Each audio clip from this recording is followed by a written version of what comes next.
Hi guys, it's Himani Agarwal and welcome back to my channel. Today I'll be continuing the topic of transcription in eukaryotes. In my past video I've discussed about the different kinds of RNA polymerases in case of eukaryotes, and today I'll be discussing about the next topic, which are the promoters of different RNA polymerases.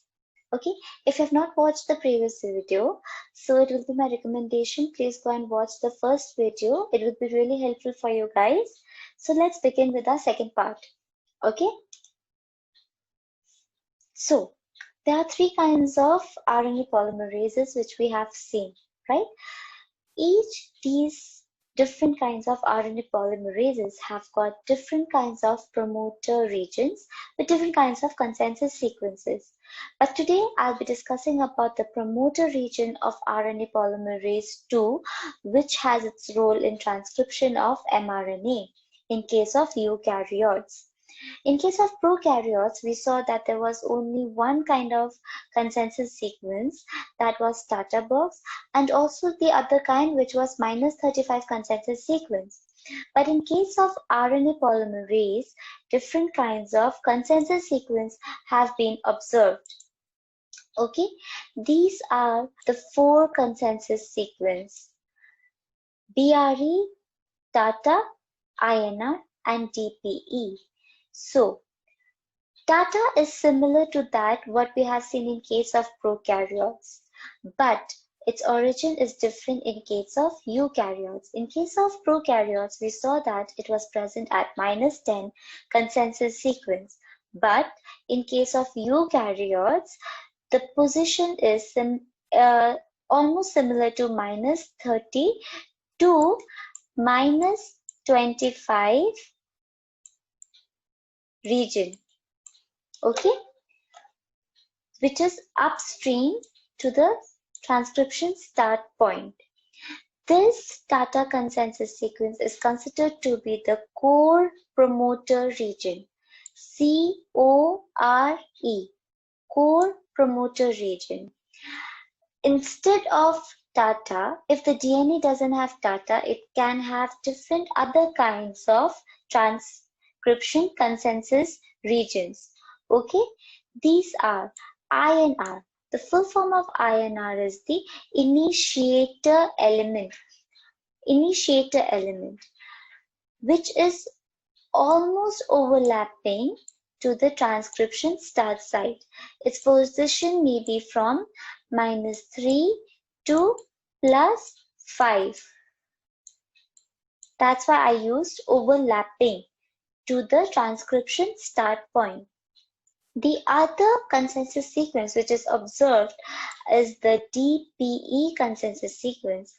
It is downstream to the transcription start point, and it is almost present to +30 region of the DNA.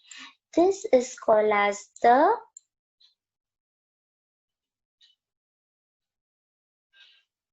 downstream core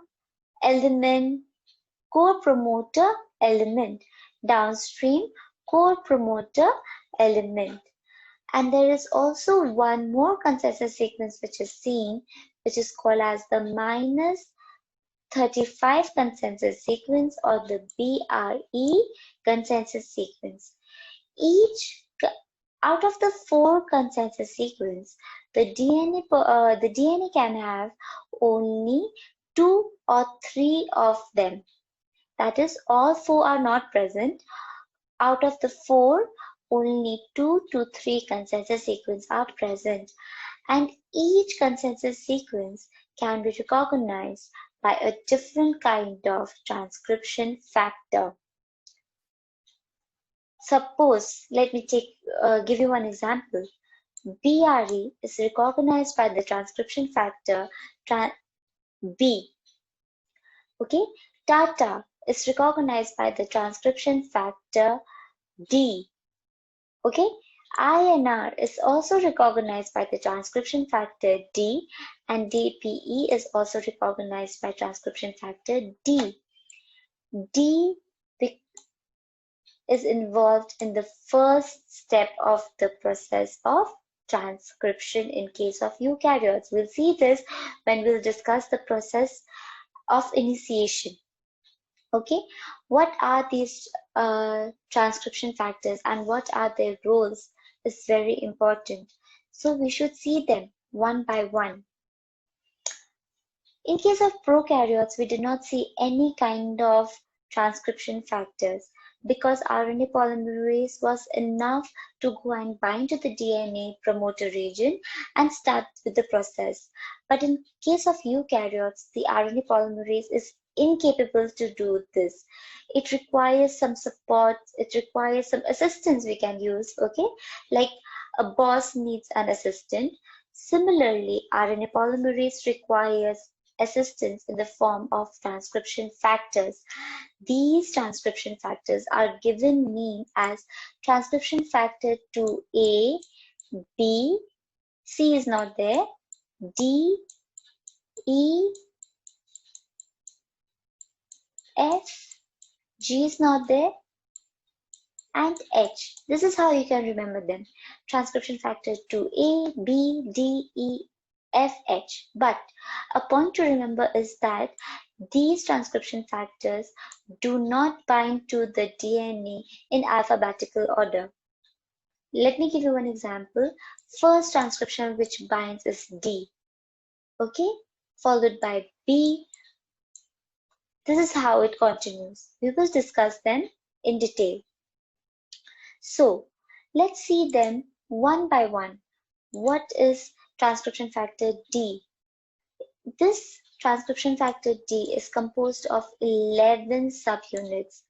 Out of the 11, one is called as the TATA binding protein. As the name suggests, it binds to the TATA consensus sequence.